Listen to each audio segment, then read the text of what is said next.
सर्ववंदनीय विश्व वंदनीय इस भौतिक आध्यात्मिक जीवन के परम आधार प्राण पुरुष गुरु महाराज के पावन श्री चरणों में बारंबार प्रणाम। मंचासीन हमारे श्रेष्ठ गुरु भक्त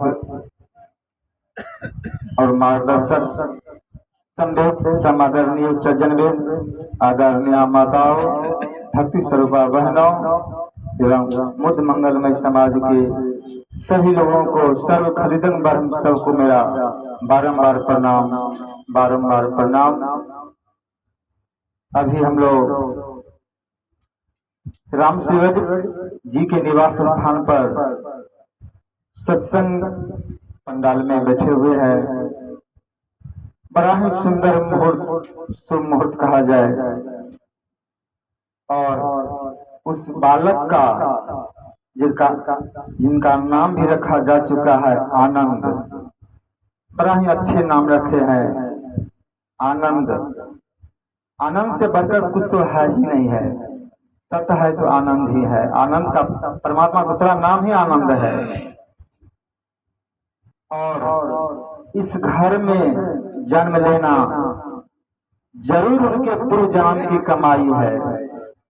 इसलिए यह गुरु भक्त के घर में जन्म लिए हैं। उनकी पूर्व जन्म की कमाई है। और स्वयं उनके दादाजी का नाम भी है राम सेवक।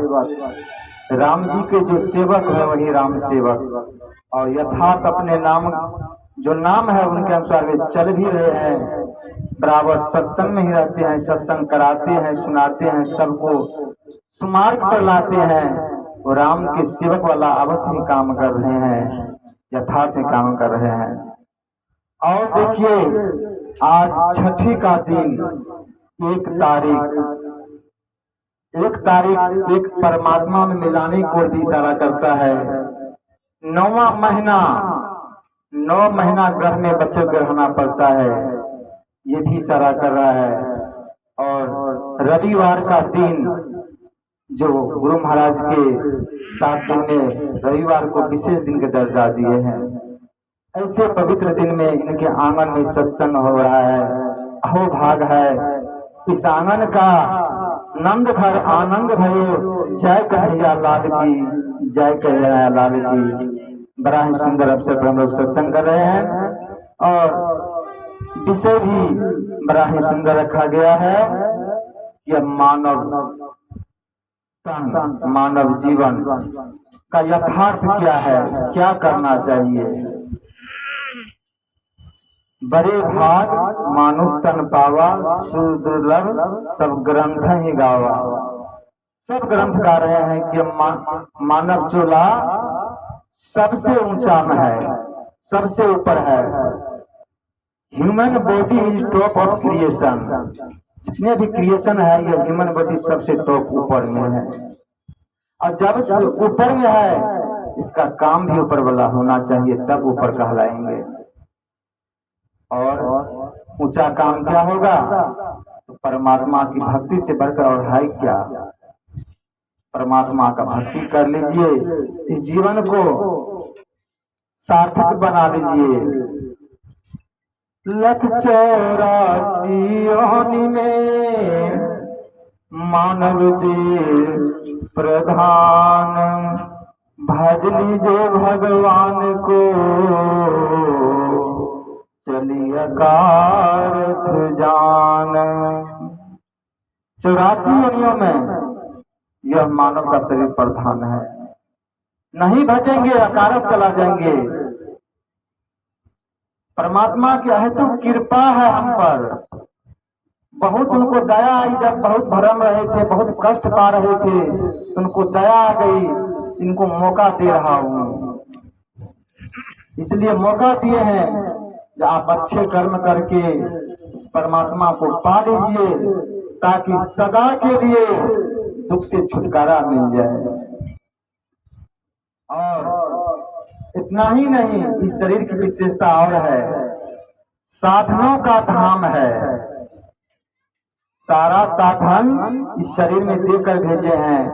आप चाहे तो मोक्ष अपवर्ग पा सकते हैं और नहीं तो नीच योनि में भी जा सकते हैं। दोनों सीधी लगी हुई है, इसलिए भजन कर लीजिए। और हम लोग को सच्चे सदगुरु 20वीं शताब्दी के महान संत जैसा गुरु मिले हुए हैं। अब क्या चाहिए? ऐसे सात समाज मिलकर अगर भवसागर तरने का उपाय नहीं किए सो कृत निंदक मंद गति आत्म गति हम जाए। अपने आत्मा को हनन करेंगे अगर मुक्ति उपाय नहीं करेंगे तो। इसलिए और आगे कहा गया है कि गुरु जो होते हैं गोविंद से भी बड़े होते हैं। गोविंद कैसा है हम नहीं जानते हैं, जानेंगे तो गुरु के माध्यम से ही जानेंगे। इसलिए तो बाबा कबीर कहते हैं गुरु गोविंद देहु खरे, गुरु गोविंद देहु खरे काको लागू पाओ, बलिहारी गुरु आपने गोविंद प्रियो दिन बताया। गोविंद को बताने वाले गुरु ही होते हैं। इसलिए हम लोग महर्षि पतंजलि से श्रवण किए हैं कि प्रथम ही धारो गुरु का ध्यान, हो श्रुति निर्मल हो बिंदु ज्ञान, दो नैना बीच सन्मुख देख, एक बिंदु मिले दृष्टि दो एक। इस दोनों नैनों को धार है, इसको एक करना पड़ेगा। और जब एक बिंदुता मिलेगी तो प्रकाश होगी, और प्रकाश के बाद शब्द मिलेगी, और शब्द के सहारे हम उस परमात्मा तक पहुंचकर सदा के लिए आनंदमय हो जाएंगे। श्री सद्गुरु महाराज की जय। महाराज की जय।